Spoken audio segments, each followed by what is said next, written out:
Okay student, question number 2. லேம்டாவுக்கு என்னென்ன வேல்யூகள் apply பண்ணால் யூனிக் சொல்யூஷனாகவும் நான் ட்ரிவியல் சொல்யூஷனாகவும் கிடைக்குன்னு சொல்லி கேட்டிருக்காங்க. ட்ரிவியல் வந்துட்டாலே இங்கே வந்து homogeneous system of linear equation தான் நமக்கு வந்திருக்குன்னு அர்த்தம். ஹோமோஜினியஸ் சிஸ்டம் ஆஃப் லீனியர் ஈக்குவேஷனா ஈக்குவலுக்கு ரைட் சைடு வரக்கூடிய கான்ஸ்டன்ட் நம்பர்ஸ்கள் ஃபுல்லாக நமக்கு எப்படி இருக்குன்னா ஜீரோவாக இருக்குது. இங்கே நான் ட்ரிவியல் சொல்யூஷன் அப்படின்னா இதுக்கு இன்னொரு நேம் என்ன, இன்ஃபினிட்டி மெனி சொல்யூஷன். இங்கே யூனிக் சொல்யூஷன் இருக்குது. அப்போனா இதுக்கு இன்னொரு நேம் என்னன்னு சொல்லி கேட்டுனா ட்ரிவியல் சொல்யூஷன் அப்படின்னு சொல்லி மீன். ட்ரிவியல்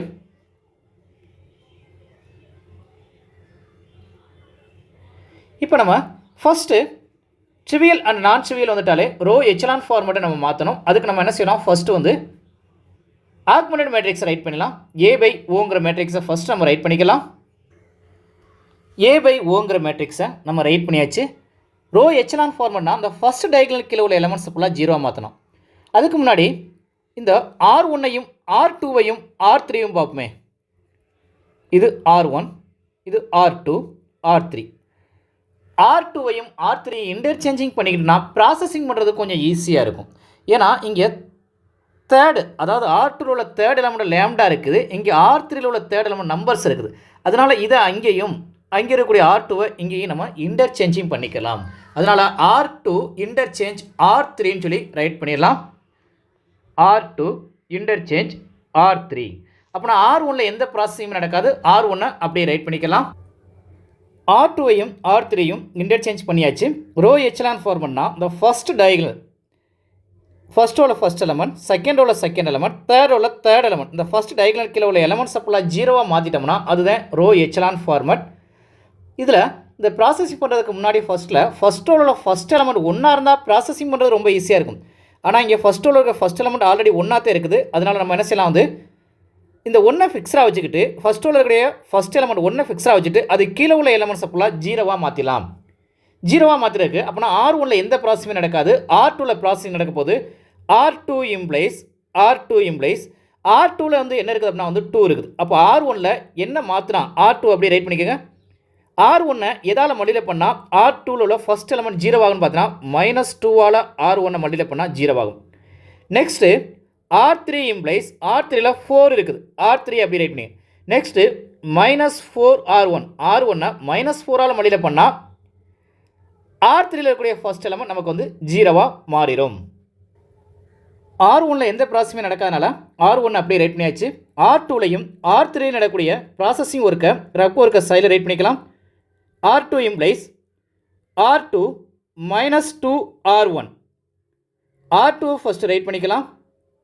R2 2 1 2 0 -2R1 R1ஐ -2ஆல் மல்டிப்ளை பண்ணால் -2 -2 -6 0.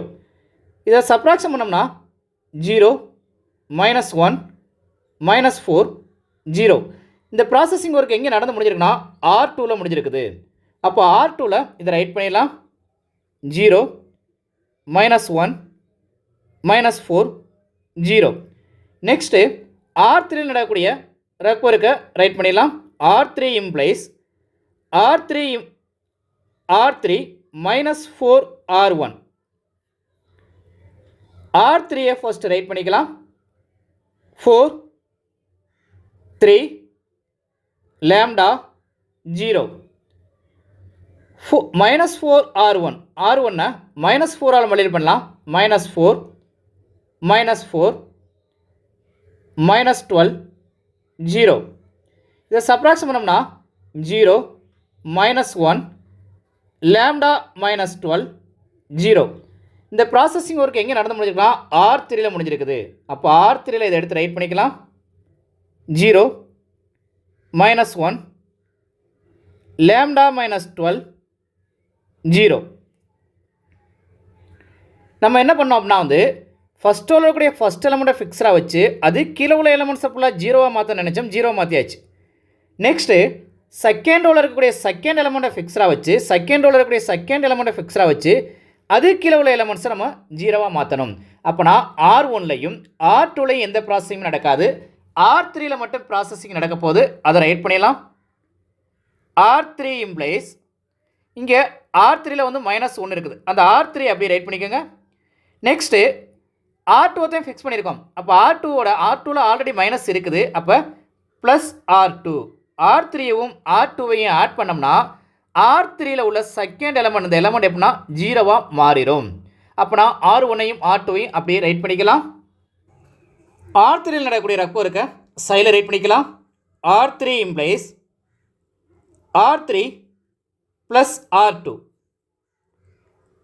R3 right 0 -1 lambda -12 0 minus R2. R2 என்ன பண்ணா மைனஸ் R2ல ப்ளஸ் R2. அப்போ R2 நம்ம வந்து இந்த இடத்துல R3லையும் மைனஸ் இருக்குது, R2லையும் மைனஸ் இருக்குது. அப்போ இந்த இடத்துல மைனஸ் சிம்பிள் இருந்தால் தான் நமக்கு ஆன்சர் கரெக்டாக வரும். R3 minus R2. இப்போ இந்த இடத்துலையும் மைனஸ் சிம்பிளாக மாற்றிக்கணும். அப்போ இங்கே R2 நம்ம மைனஸால் மல்டிப்ளை பண்ணணும். R2வை மைனஸால் மல்டிப்ளை பண்ணால் 0 +1 4 0. இதை சப்ராக்ஷன் பண்ணோம்னா 0 0 lambda -8 0. இந்த ப்ராசஸிங் ஒர்க் எங்கே நடந்து முடிஞ்சிருக்குன்னா R3ல முடிஞ்சிருக்குது. அப்போ இதை எடுத்து R3ல ரைட் பண்ணிடலாம். 0 0 lambda -8 0.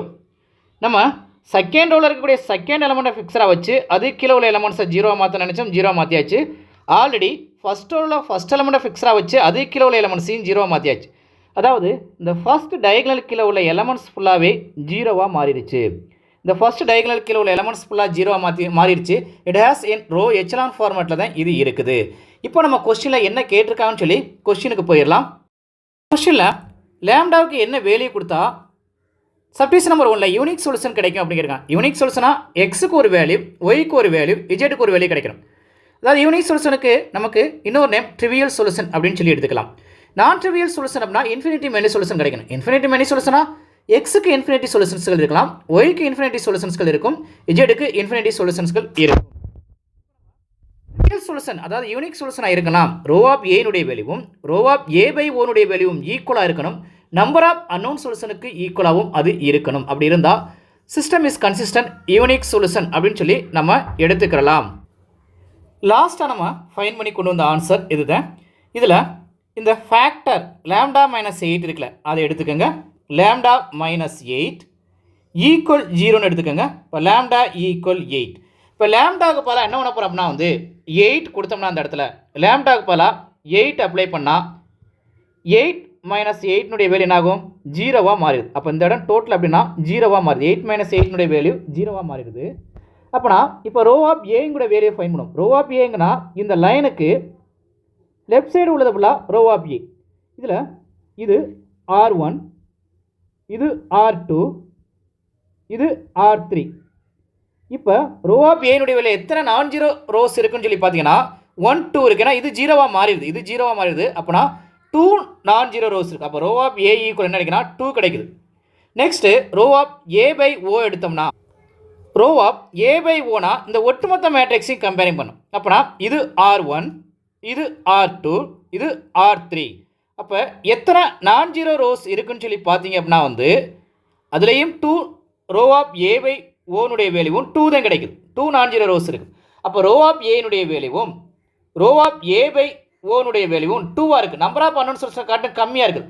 அப்போனா இந்த கண்டிஷன் எதுக்கு பாசிபிளாக அமையுதுன்னா சப்டிஷன் நம்பர் 2 நான் ட்ரிவியல் சொல்யூஷனுக்கு பாசிபிளாக அமையுது. அப்போ ட்ரிவியல் சொல்யூஷனுக்கு பாசிபிளாக அமையுன்னா என்ன மீனிங் அப்படின்னா வந்து லேம்டாவுடைய வேல்யூ வந்து 8 தவிர என்ன வேல்யூ வேணாலும் கொடுத்துக்கலாம். லேம்டாவுடைய வேல்யூ 8 தவிர என்ன வேல்யூ வேணாலும் கொடுத்துக்கலாம். அதுதான் நமக்கு வந்து ட்ரிவியல் சொல்யூஷனுக்கு பாசிபிளாக அமையும்.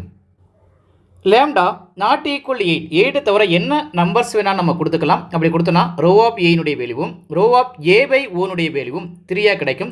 நம்பர் ஆஃப் அன்னோன் சொல்யூஷனுக்கு ஈக்குவலாகவும் கிடைக்கும். அப்படி கிடைச்சா அது யூனிக் சொல்யூஷனாக அமையும். ரோ ஆஃப் ஏ 2க்கு போயிடலாம். சப்டிஷன் நம்பர் 2 சப்டிஷன் நம்பர் 2ல் லேம்டா ஈக்குவல் 8 கொடுத்தோம்னா 8 கொடுத்து அப்ளை பண்ணி பார்த்தோம், எல்லாமே 0வாக கிடைச்சது. ரோ ஆஃப் ஏனுடைய வேல்யூவும் ரோ ஆஃப் ஏ பை ஓனுடைய வேல்யூவும் 2 கிடைக்கும். நம்பர் ஆஃப் அன்னோன் சொல்யூஷனை காட்டிலும் கம்மியாக இருக்கும். அப்படி இருந்தால் சிஸ்டம் இஸ் கன்சிஸ்டன்ட் நான் ட்ரிவியல் சொல்யூஷன். கொஸ்டினில் நமக்கு லேம்டாவுக்கு என்னென்ன வேல்யூ கொடுத்தா யூனிக் சொல்யூஷனாகவும் நான் ட்ரிவியல் சொல்யூஷனாகவும் கிடைக்குன்னு கேட்டிருந்தாங்க. லேம்டாவுக்கு வந்து நாட் ஈக்குவல் 8 கொடுத்தா அது யூனிக் சொல்யூஷனாக கிடைக்கும். லேம்டாவுக்கு ஈக்குவல் 8 கொடுத்தா அது நான் ட்ரிவியல் சொல்யூஷனாக கிடைக்கும். இதுதான் லேம்டாவுக்கான கண்டிஷன்ஸ்கள். டவுட்ஸ் இருந்தால் கமெண்ட்ஸ் பண்ணுங்கள், லைக் பண்ணுங்கள், ஷேர் பண்ணுங்கள், மறக்காமல் சப்ஸ்கிரைப் பண்ணுங்கள். Thank you student.